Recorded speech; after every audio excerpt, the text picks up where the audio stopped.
Dear students, good morning to all of you.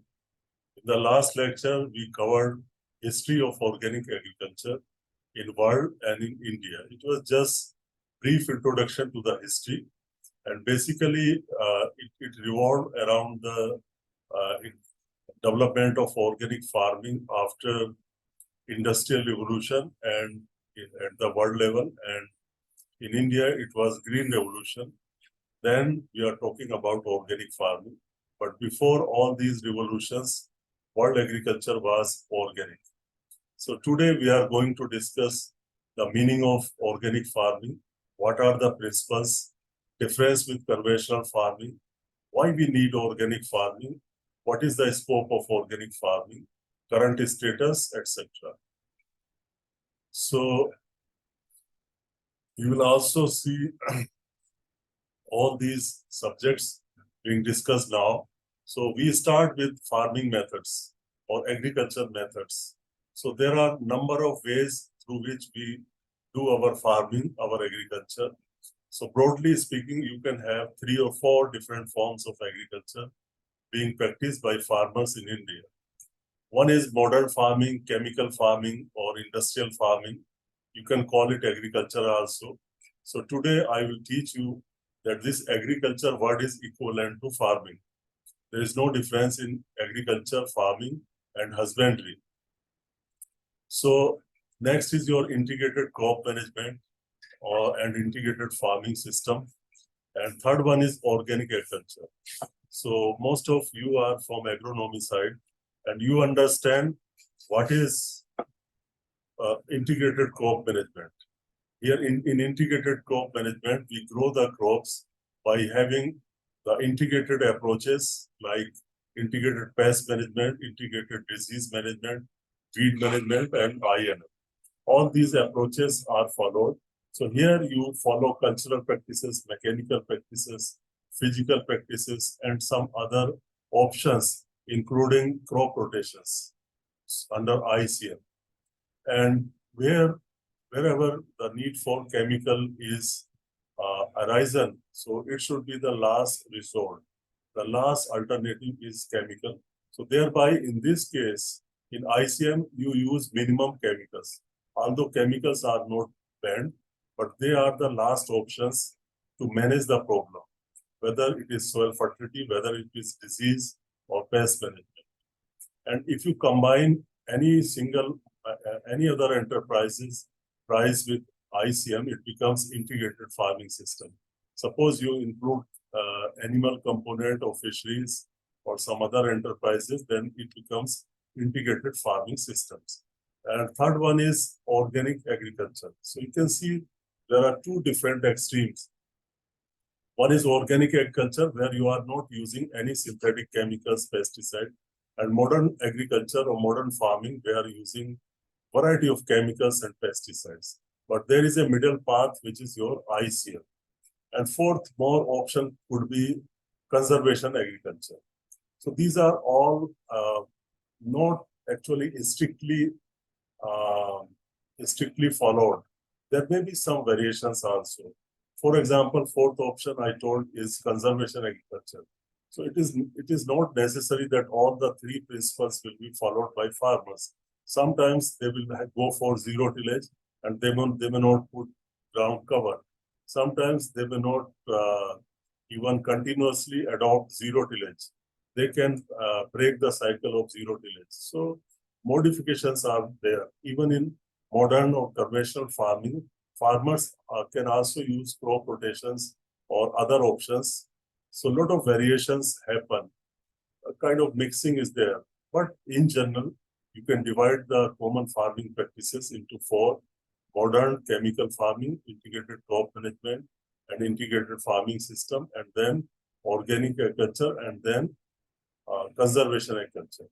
The 5th one is in this direction is a mixing of conservation agriculture and organic agriculture.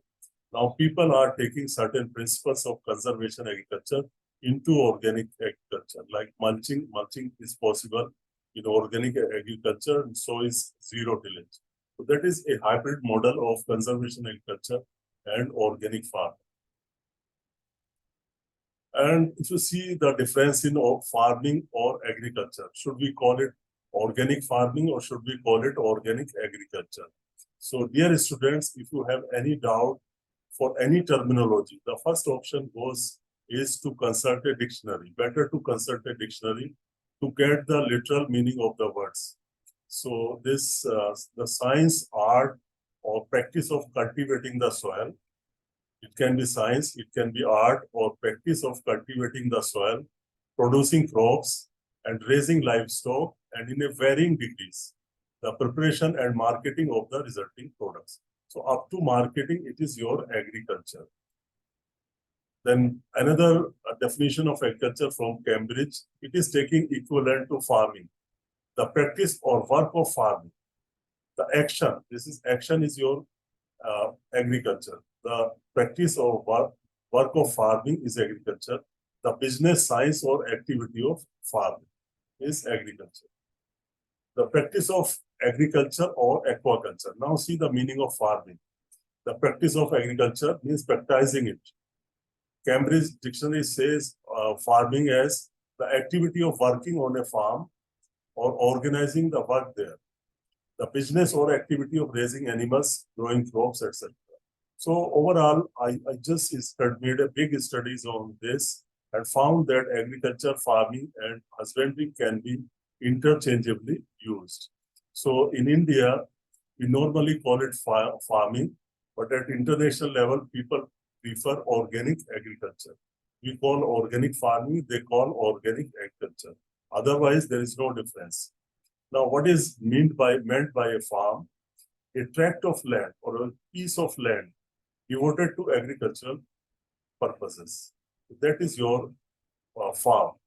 In Urdu, I can tell you in Urdu definition of farm, zarre zameen ka wo hissa jo kabile kasht ho, means a piece of land that can be cultivated is your farm. So some definitions are there for the farm also. Now coming to the word organic. So now there is a trend among the people to use or misuse this word organic. They are using too much. I live organic life. My thoughts are organic. My actions are organic. The meanings may be concerned with the peace or normal. There are many meanings of organic word now.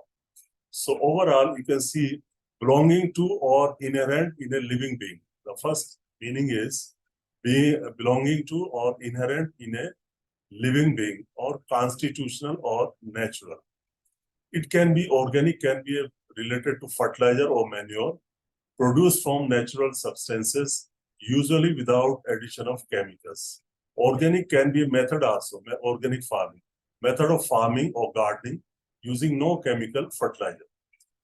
And farmer will be called as organic farmer or organic gardener. Organic can be food also, organic food produced without use of artificial fertilizers, pesticide, or other artificial chemicals. So there may be some more meanings describing things that are natural. Actually, organic means describe things that are natural. So if your ideas are natural, if your thinking is natural, then also you can call it organic. So organic used about fruit, vegetables, meat that is produced without using chemical. So food, organic in biology, living or relating to living things and containing carbon in some form. Agriculture, the science or practice of farming. Farming, the activity of raising animals or growing crops on a farm. So you can see finally agriculture, farming and husbandry are synonymous. What is organic agriculture? It sustains, the definition by IFOM is, it sustains the health of soils, ecosystems and people. It relies on ecological processes, biodiversity and cycles adapted to local conditions rather than the use of inputs with adverse effect. It relies, just a moment.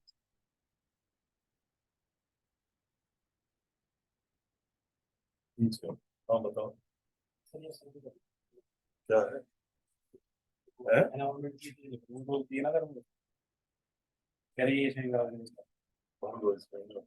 बाहर रख दो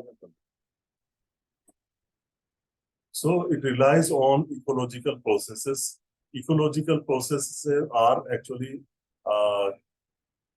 processes that are happening in nature by involving microbes or other kind of organisms.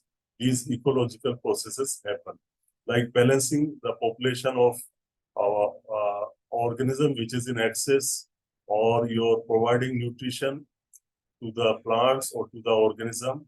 So variety of cycles happens. Those cycles or processes are ecological processes happening in nature.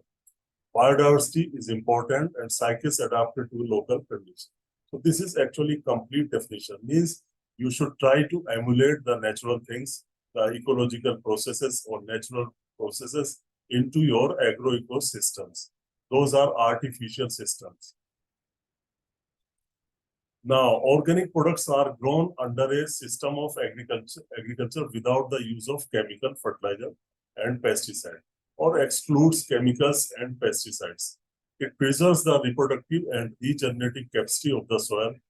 Good plant nutrition and sound soil management produces nutritious food rich in vitality, which has resistance to disease. You can see this definition is given by APIDA 2015, and this is complete definition. I broken it into two parts. So first part claims that you need not to use any chemical fertilizer or pesticide, and your approach should be environmentally and socially responsible approach. That is also important. So you can see some principles of organic farming are hidden here in the definition. And also it relies on natural cycles or ecological processes, and soils should be healthy to supply good nutrition, better soil management. And finally, the aim is to get the nutritious food that can give us better health. So you can see here, starting from soil health, then plant health or good food, and then good human health, good environmental health, and there should not be any social disintegration. So all these aspects are covered in this definition. Now, there are a number of variants in India and across the world of organic farming. The fundamental to all these variations or names of organic farming is same. Main fundamental is that do not use artificial chemicals, synthetic chemicals, pesticides, fertilizers, etc. And keep your environment safe. That is the hidden agenda. So you can see organic farming of Albert Howard. He is considered as father of modern organic agriculture. Biodynamic agriculture by Steiner. Permaculture, Australian biologist Bill Mollison and his student David Holmgren in 1970s. They advocated permaculture. Natural farming was advocated by Fukuoka. Agroecological farming or agroecological agriculture, it is a new subject in USA and some European countries, agroecology. Sustainable yogic agriculture by Brahma Kumaris. Homeopathic farming or agriculture homeopathic by Samuel Henman. Homa farming, Agnihotra. Vedic kheti, Rishi kheti, cow-based farming, Vaishnav kheti, Ahimsa kheti, Shiv Yog, Lokik kheti. So many names are there. These sadhus or sannyasis or these religious people, they want to have their own kind of farming, and naming them zero budget natural farming, then low budget natural farming, low cost organic farming. Different names are coming up. But fundamentally, the main organic farming is under certification where you use organic manures. This zero budget natural farming is not interested to use organic manures. It is never on their agenda. That is why it may not be sustainable. Now, there are 4 principles of organic farming. Okay.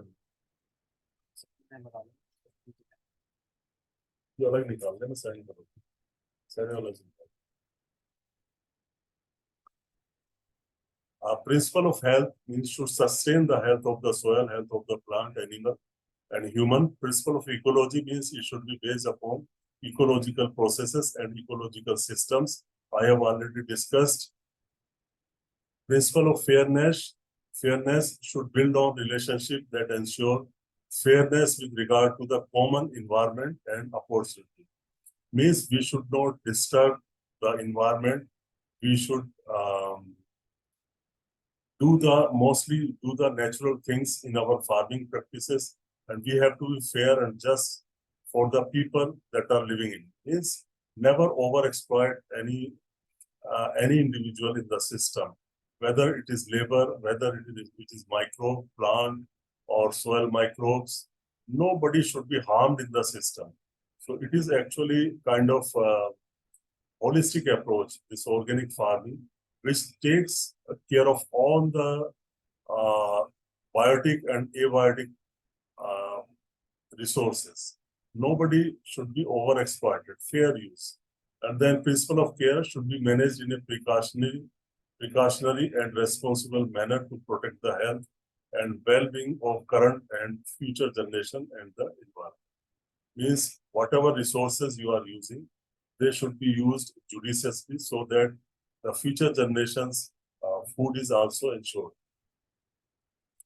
Now, difference in conventional and organic farming, we can make the difference based upon following 8 points. These are the 8 points based upon which we can distinguish conventional and organic farming. Usually, such kind of questions come in your exam. Differentiate the conventional farming from organic farming. So agriculture input, productivity basis, we can distinguish food safety, quality, soil health, GM crops, biodiversity, environment, economics. So now you can see these differences are given here. And first difference is farm inputs. So in conventional farming, you mostly use chemicals, fertilizers, pesticide. In organic farming, try to use on-farm resources or organic sources of nutrients are used. Cropping system, mostly monoculture is followed in conventional farming. Here, diversified rotations or intercropping systems are recommended. Supply of nutrients to crop plant, mostly through chemical fertilizers, here mostly through organic manures. So this is just to increase the number of points of difference between these two. Otherwise, number 1 and 3 can be combined also. Then insect pests and disease and weeds, they are controlled mostly by chemicals or pesticide. Here, natural means are used to control the insect pests, like mix or companion planting, intercropping, crop rotations, and some natural herbicides or natural pesticides can also be used. Then productivity, conventional farming generally higher. Organic farming, initially it is low, but can be equal to conventional farming after 6-7 years. Soil health, definitely we have poor soil health in conventional farming. In organic farming, the soil health is improved. You know, the reason is that you add more and more of organic matter, adopt diversified rotations, biodiversity is improved, hence the soil health is improved. Aerial and soil biodiversity, here it is just you change it. There is a mistake here. Here it should be reduced here on the left side, and on the other side in organic it is improved. Food safety and quality, poor content of nutrient and mostly unsafe. They contain pesticide residues in conventional farming, and organic products are nutritious and they are safe. Means no pesticide residues. Environment, Sir, yes please. sir, what is aerial biodiversity? Aerial means above ground. Here aerial means above Oh, ground biodiversity. okay, sir. Means near to 1 meter or 2 meter from the surface of the soil. That is your aerial biodiversity, above ground biodiversity.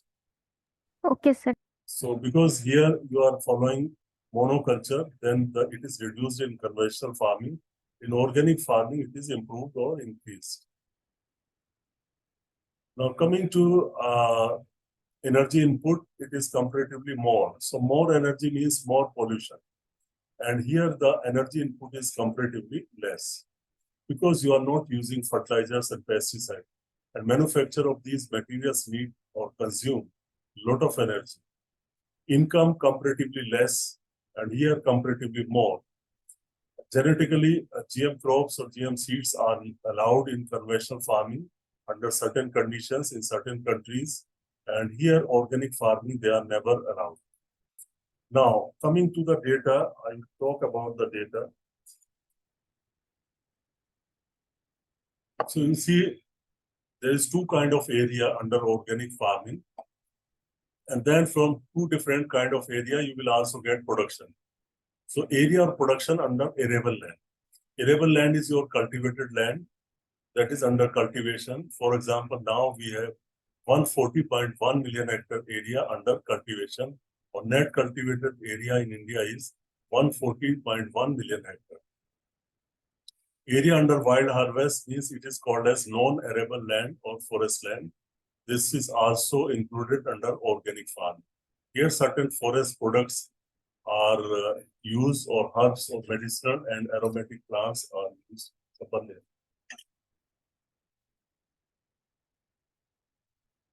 और लगा लेना है।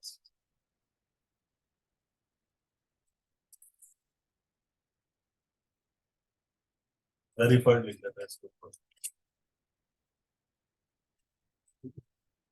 कराओ यार कि बहुत late हो गया।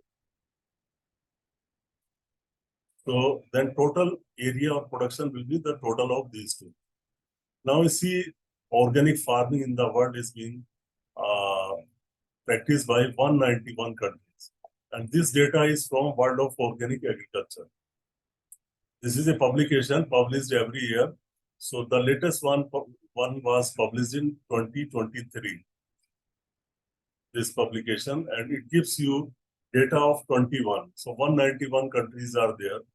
Organic agricultural land total is 76.4 million hectares, out of which Australia has 35.7 million hectares, which is the largest area under organic farming in the world. Then Argentina 4.1 million hectares, France 2.8 million hectares. Then wild collection and further non-agricultural areas. This is wild harvest. You can say 29.7 million hectares. So Finland has largest area under wild harvest for 6.9 million hectares, then Zambia, Namibia. Producers, India has distinction of having largest number of producers. There are 3.7 million producers, or if you multiply it by 10, you get data in lakh. So 37 lakh producers are there. India has about 16 lakh producers, followed by Uganda and Ethiopia. India has largest number of producers because our land size is small. And you can see the organic market, it is about 124.8 billion euros, and largest is in US, 48.6 billion euros. Coming to the area again, the details you can see, Australia 35.7 million hectare, then Argentina, France, China, Uruguay, India has 2.66 million hectare, and so on. Sixth place. Now you can see the top 10 countries with the largest number of organic producers. Here, India has 16 lakh, and then Uganda, Ethiopia. Now coming to use of arable cropland. So in arable cropland, your cultivated land, cereals are the dominating crop, have the largest area, followed by green fodder is number 2, oilseeds, textile crops, dry pulses. You can see then all the crops are there, whether they are horticultural crops, medicinal or vegetables, whatsoever you have. Now coming to India, data in India, you can see take one by one. Total production is, it is in million ton, 2.75, and then it is declining. Now it is declining, total production. Total export into 1,000 tons. This data multiplied by 1,000 tons. So, or you can convert it into million. If you write it 0.639, 0.888, 0.460, 0.313, then this will be million. You divide this value 639 by 10 to the power 6, you will get in millions. Otherwise, one can multiply with 1,000 also. So, this is 639,000 tons, 888, 460, 330. You see, it is declining. The export is also declining, and you can see the area, this total production is also declining. Value of total export, 689, some increase, and then decrease also there, 708. Total arable land under certification, million hectare, 2.3, 2.66, and then there is sudden jump. 21, 22. You have 4.73 million hectare area. And then 22, 23, it increased further to 5.39 million hectare. Now, this is quite interesting. And see, the area under wild harvest is also increasing from here 1.37, 1.68, 4.39, and 4.7. If you total this area, these two lines, then 3.67, finally 9 to 10 million hectares. So this is not acceptable. If your area under arable and non-arable organic land is increasing, then your export should increase, your production should increase, but production is declining. Do you have any idea why this kind of data is there? You may not be having it. This is erroneous data. To make your bosses happy, people sometimes do mistake and mislead the government. So here, actually, finally, what is there? They have included area under conversion. Even then, this figure may not be correct. But as a student, whatever figure is available from the government side, you can accept that. So, actually, this is all political. I do not want to add anything more here, but you can remember that right now in India, total area under organic farming is 10 million hectare, including cultivated area as well as wild harvest, out of which 5.39 is total arable land. This is share from 140 million hectare, and then 4.78 is your wild harvest. Now you see certified organic products, almost all kind of agricultural products like oil seeds, fiber, sugar cane, cereal, millet, all are included here. Madhya Pradesh has largest area, followed by Maharashtra. Commodities are your fiber crops. Fiber crops are having large area, and oil seeds. Even in oil seeds, we have soybean.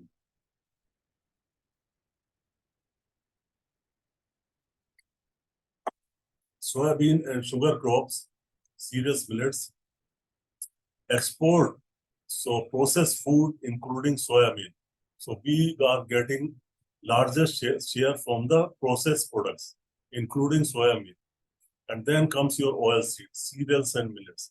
You can see emphasis is on our soybean actually. Soybean products are exported and they are in demand because our soybean is non-GM soybean.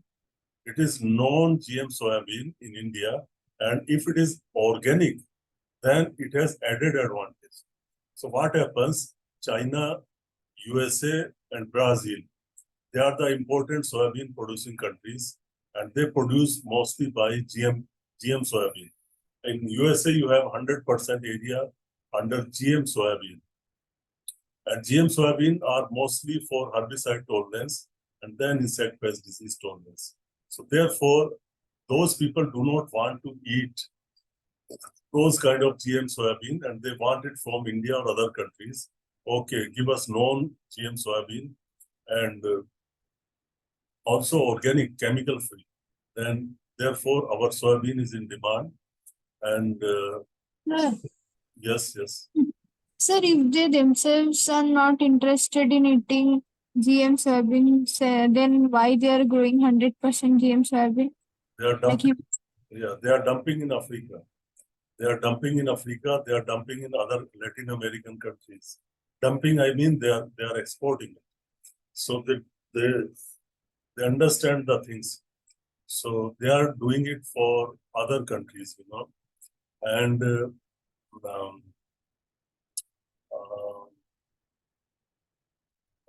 one more point I wanted to say.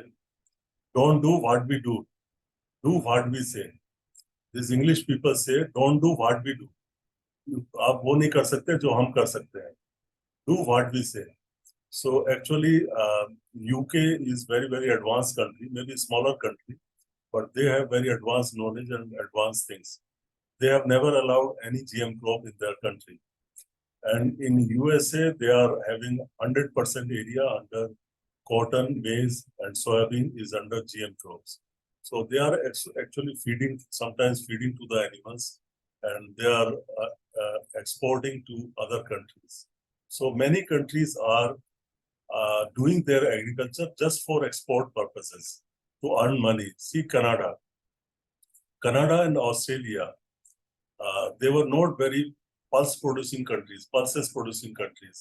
Now they are producing pulses for us. They assume that India will import your peas, butter, or chickpea or lentils. Similarly, Australia, they are growing a lot of chickpea and they are exporting, targeting India. And they are in advantage. If you grow pulses, your soils are rich in nutrients. You know the road. Your fertility will be healthy. Your good fertility will be there if you grow pulses. So Australia, Canada, they are growing especially in a specialized area pulses to export purpose only. See the latest case of Ukraine. They export sunflower, they export wheat, they export some winter pulses also. So they are targeting exports. So similarly, these things are mainly for export.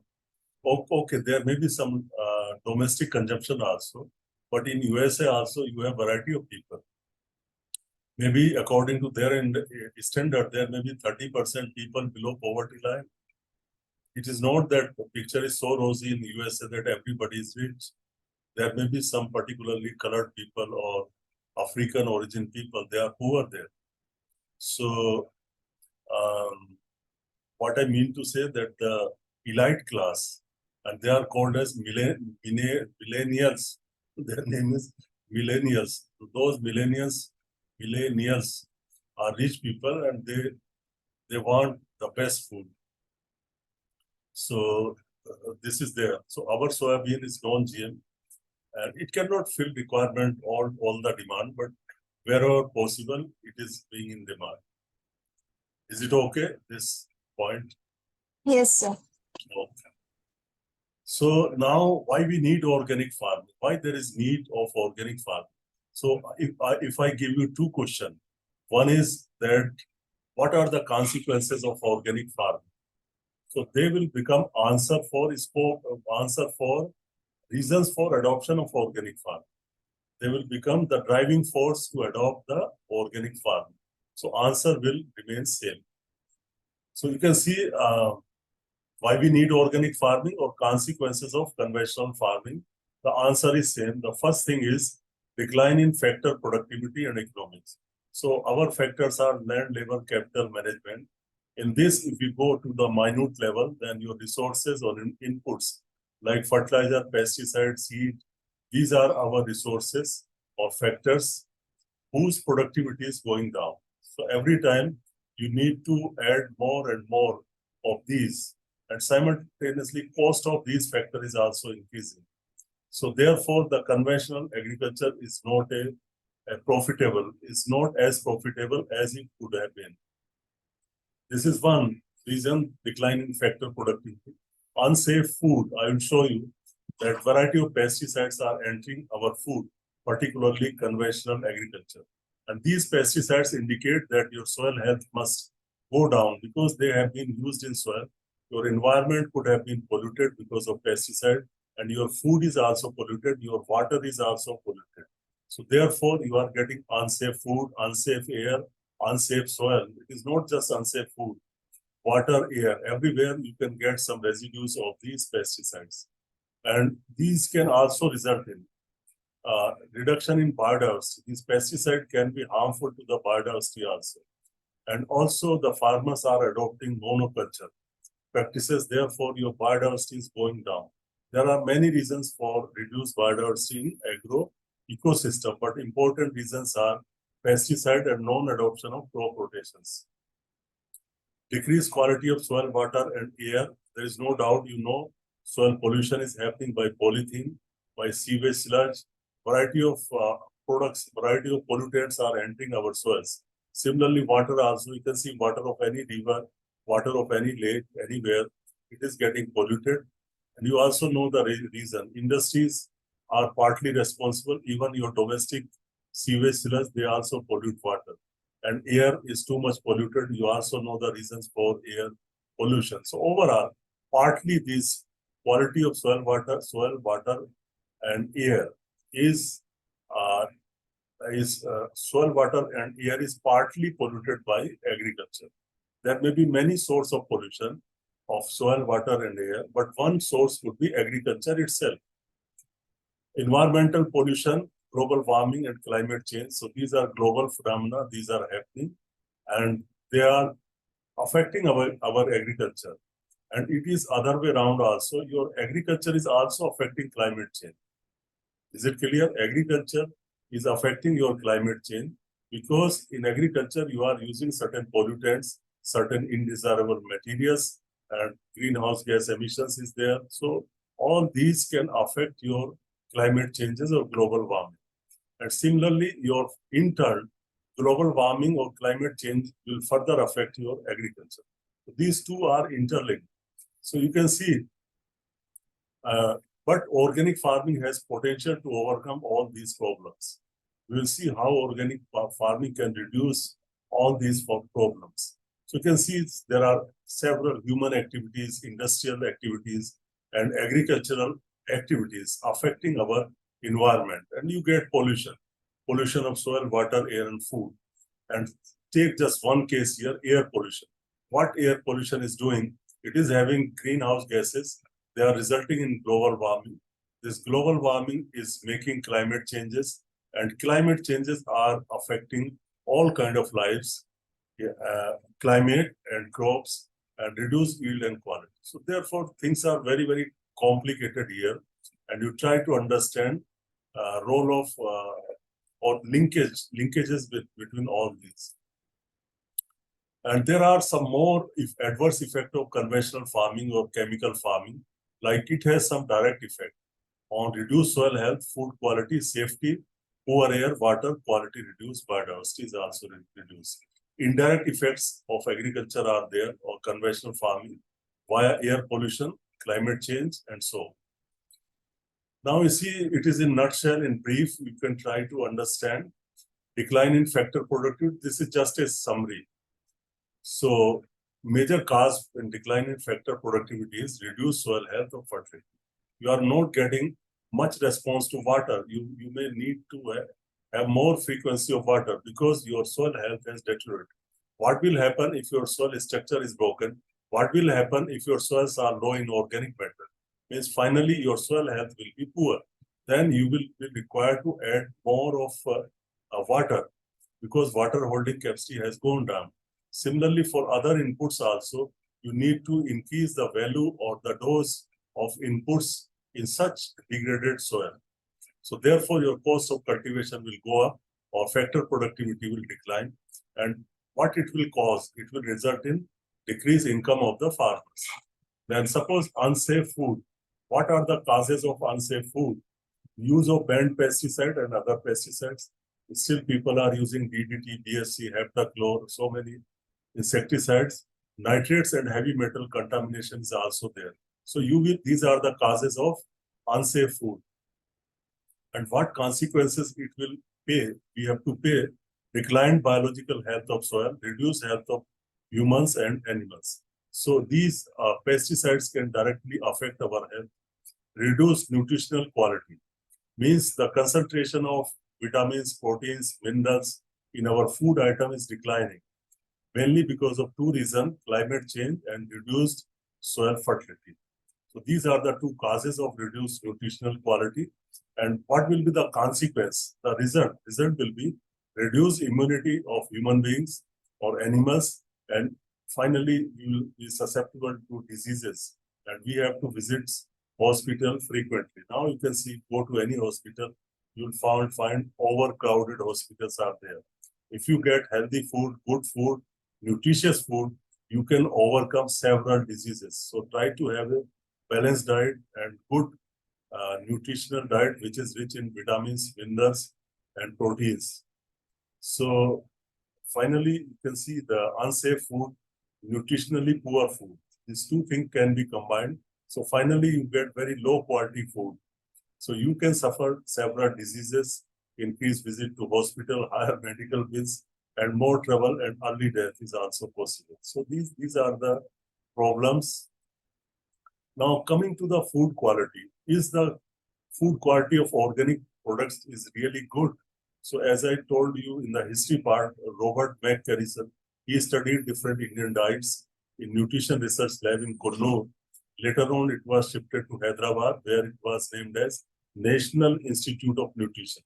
So he studied the relationship among soil fertility, food quality, and human nutrition. So he found that mineral fertilizer decreased the quality of the food.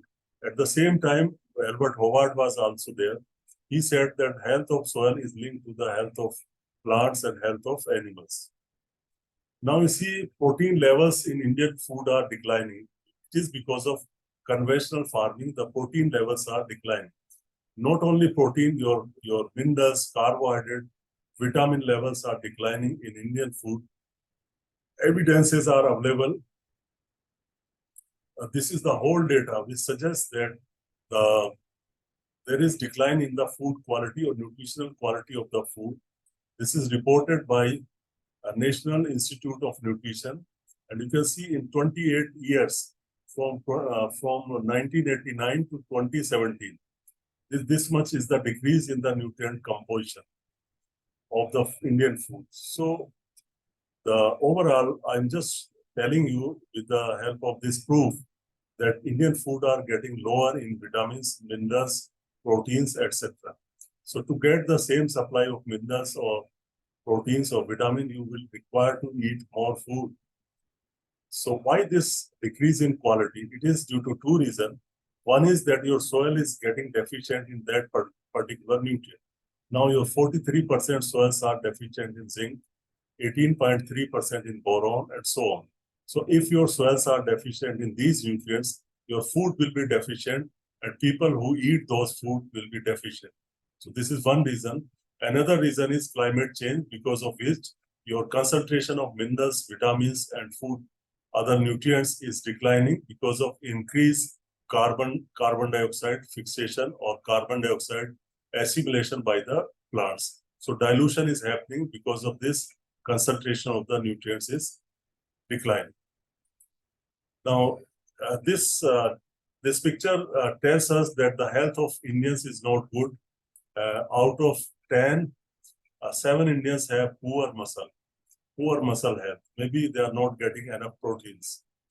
So there are a number of reports across the world which clearly establish that these food items, conventional food items, eating of those food items which contain pesticide will lead to several diseases, including cancer. So this is example, you can go through it. And this example suggests that in India also, all kind of foods are having very high levels of the pesticides. Undesired means there is maximum residue limit, MRL. For most of the pesticides, MRL has been fixed for different food items. However, the residues may exceed many times than the MRL. Sometimes it can be 8.6 times more than the MRL. Sometimes it can be 0.95 times or 9.5 times more, or maybe 5.5 times more, or many more, 10 times, 30 times, 20 times. So message is that we can get lot of pesticide in our blood. See this case of Jamna River. They have grown vegetable in the polluted river, polluted soil, polluted water, and they are washing it in the same water. And then they will sell it in the market as greens. And you will love to eat, but it is full of pesticide, full of heavy metals. There are a number of reports like this. Even mother's milk can also have pesticide. If I am grown eating pesticide-rich food, my blood will have a lot of pesticide in my see, mothers will also have a lot of pesticide in their blood, and also in their milk. So what will happen to this young child? So now I have seen many cancer cases have been reported in the children before their birth. When they are in the womb of their mother, they can have cancer, and many other diseases of kidneys, of lungs, and so on. So it is really very serious issue, pesticide. In India, nobody bothers, but in other countries, European countries, American countries, or USA, they bother much about pesticides. They are not eating pesticide like we do eat. Even if we export basmati rice, You can correct this data. Right now, India is exporting about 33,000 crores worth, 33,000 crores worth of basmati rice. And these European countries have fixed their limit of tricyclazole. Tricyclazole is a very common fungicide which is used to control or manage neck blast in paddy or in rice, which is quite frequently used by farmer. If it is used by heading stage, then the seed will have residues, and if you export that basmati, that will be rejected by the concerned countries. For example, European Union, if you want to export this tricyclazole, then concentration should not exceed 0.01 ppm. Only 0.01 ppm is tolerable by European Union. For this fungicide, US can tolerate 3 ppm in basmati, and 10 ppm can be tolerated by Japan. So this is how many of our consignments are returned back. Your food is rich in pesticide, will not buy. So this is happening also. So is the case of mango and many other Indian products that they return our products. But basmati from Kashmir, if you export, they grow mostly with less use of pesticides. So their basmati is acceptable in many countries. So many food we export and they get tested and they are returned back to the country. This table shows you India has about 718 districts are there in our country. And you can see that 386 districts are affected by nitrate pollution. This water, groundwater has nitrate. 335 district fluoride. In some you have iron, salinity, arsenic, lead, chromium, cadmium. So not only your soil is affected, your food is affected by is having pesticide, insecticide. Your water that we are drinking, water that we are using for irrigation purposes is also affected by some problems like heavy metals, or it can also have some pesticides as well.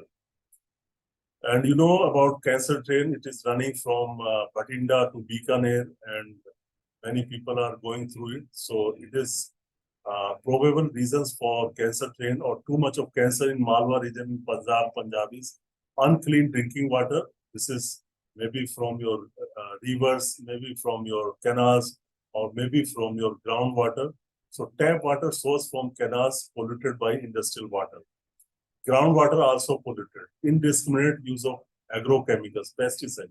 Unsafe handling of pesticide. They do not use mask. Mask is always necessary when you use pesticides. And nitrate pollution. Of the 15 pesticide used, at least 7 are cancer causing. So these are the reasons. But now seeing all this, many entrepreneurs, many smart people who are living in the city, smart means like engineers, doctors, they are now recommending organic farming. They are doing it at their rooftops, at their stairs, and so on. Now many teachers are coming.